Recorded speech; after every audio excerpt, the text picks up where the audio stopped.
Gundam.tk presents RG Freedom Gundam. Hey again everybody, it's Robert184, Gundam.tk, and yes, real grade freedom, you've seen it all from the unbox to the parts to the plates and the mobile suit itself. But here is the comprehensive list of all the good and bad things I could find about this so that you can make a call as to whether you want to pick this up or not. Now, how can a kit that looks so good have so many problems? Well, that's just because it is ambitious, and that's been a hallmark of the real grade line. They try to do a lot of things, some things work, and some things could use some improvement. The big complaint for me is just going to be that when I put this thing together, yes, I broke off both thumbs from both of the main manipulators. That's a pain in the butt, especially considering that it comes off the B plate, and that costs 800 yen or so to replace the whole thing, just for two small parts, and they aren't fixable, unfortunately.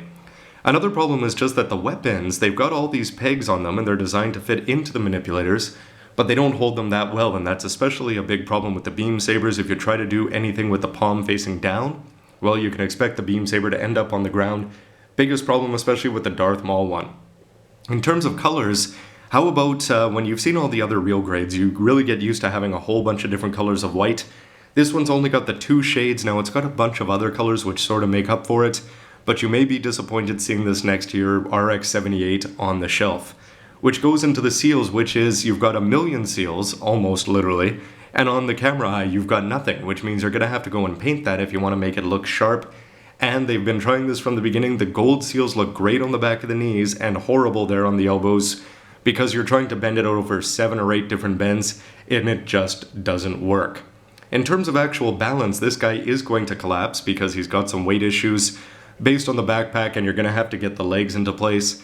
And that brings up the whole issue of just finicky joints. When a kit can move in 1,000,000 places, well, it often will, which means it's going to be very hard to get it symmetrical and to get it perfectly balanced, because moving one part can set off another part. And especially with the wings, there's so many moving parts back there.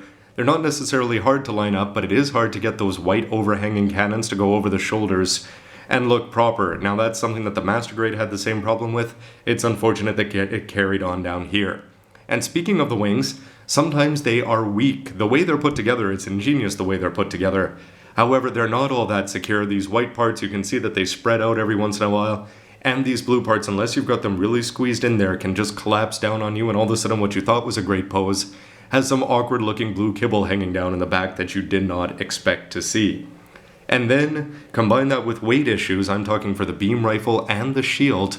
You may have seen in the previous part that the arms can just collapse downwards. Those are going to be problems. You're going to have to get them in a certain way so that you're not going to have gravity winning the battle there.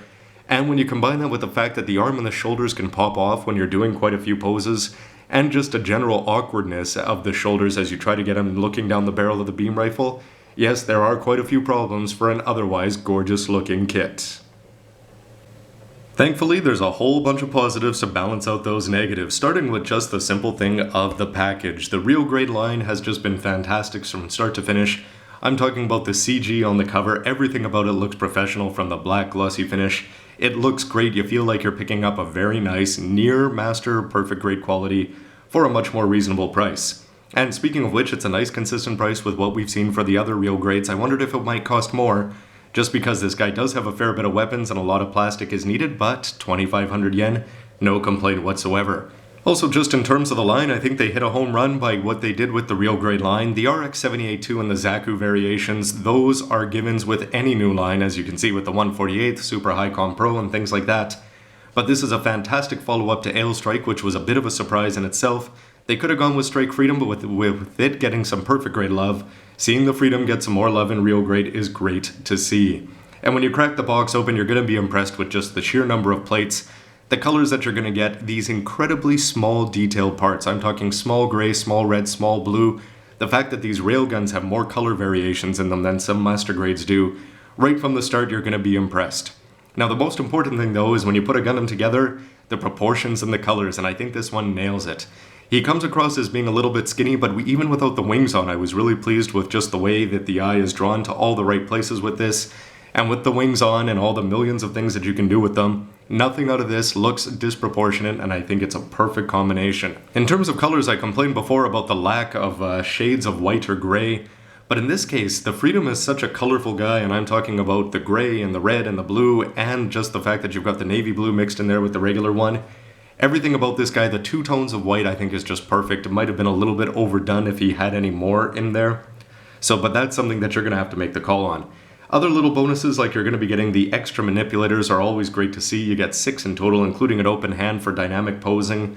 Tons of details, especially in the stickers. You're going to get so many stickers that you can spend a couple of hours putting them all on. And overall, it's just the details and the attention to lining and everything that Bandai has put into this. Everything just adds to that great look overall. Now, in terms of the weapons, that's got to be the big selling feature for this guy. The beam rifle looks great. Blue plastic there, white plastic, and it looks like it's actually got some mechanical details underneath. These railguns just blew me away. The fact that they've got all those black trim in there, black ends with little tiny red parts, even the little black diamond-shaped thing sort of there stuck on the hip. These are things that you don't expect from kits bigger than this, never mind in 1/144th. The white shoulder cannons, they come across as a little bit so-so, as they always do. It would have been nice if at the end they had had some color variation similar to the railguns, but the fact that they've still got red strip under the navy blue is great to see in something this size. The beam sabers, which I've been using as pointing sticks, they're also great. You've got a stick, they're pretty much as tall as the Gundam itself, actually taller than its head. They look oversized, they look ridiculous, and yes, and that's the way Freedom lived his life in the anime, so why not bring it home with the model itself? And then to the most important feature, which are the wings. They can do everything. They're going to look good tucked in, they're going to look good when you do dynamic poses with them just slightly offset with each other.